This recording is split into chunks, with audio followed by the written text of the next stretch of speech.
So to test that something is a digit, I'm going to use a built-in function called ORD. I'm going to be looking at the ASCII table, and in the ASCII table, as you probably know, each character that can be typed to the keyboard is assigned a number. So the letter capital A is number 65, the letter capital B is 66, and so on. And the digits start roughly at 48 and end at 56 in the ASCII table. So I can check whether the value of the ASCII table character is in that range.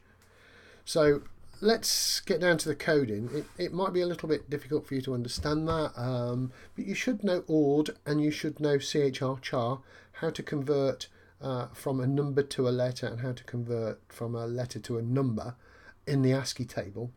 That should be part and parcel of what you need to know for your theory exam anyway. If you are unsure, you really need to see me about this.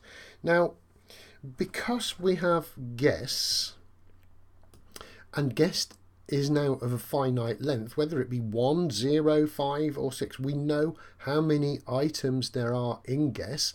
Unlike when we used while, we haven't got a clue how long that's going to take. This is a definite. We've got a count that we can do. We would use a for loop.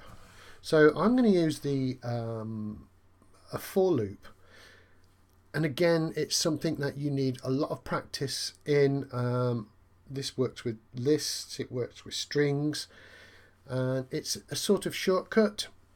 You won't find this in some languages, but more modern languages tend to have this format. I'll just go through it. It says for letter, so I'm choosing a variable called letter to be, I could choose anything really, but just to be sensible.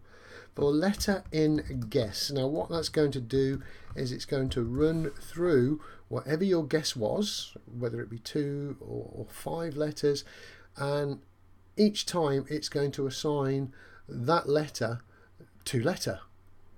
So if my guess was A-N-D, it would start off with letter being equal to A. It would do whatever it's got to do.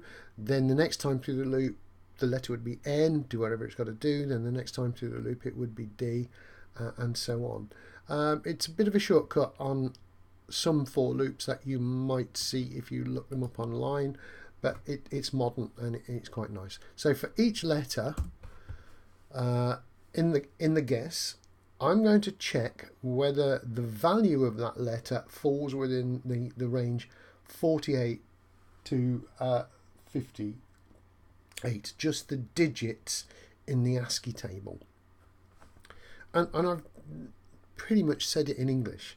So if the order of the letter, so you can see here, ORD C returns an integer. Okay, so that's going to be an ASCII table character. It's going to return a number, and I'm going to check to see if that number, well, not if it is in the range, I'm going to find out if it is not in the range of 48 to 58. So there's 10 digits starting. So 48 is 0, 49 is 1, 50 is 2, 51 is 3, and so on right the way up to 58, which should be the digit 9.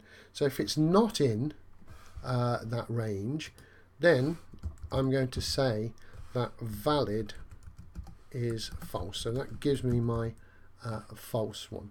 If I'd have done it the other way round, whoops, misspelled valid. If I'd have done it the other way round, I would have to switch these around from, that would have to be false, this would have to be true. But the way I laid it out, I need to know whether it's not in the range for it to set it to false.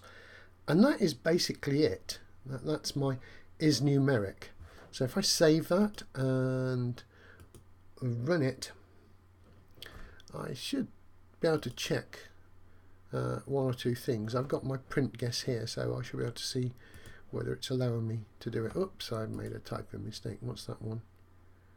Yeah, valid, false. Valid should be equal to false. There we go. Run the program.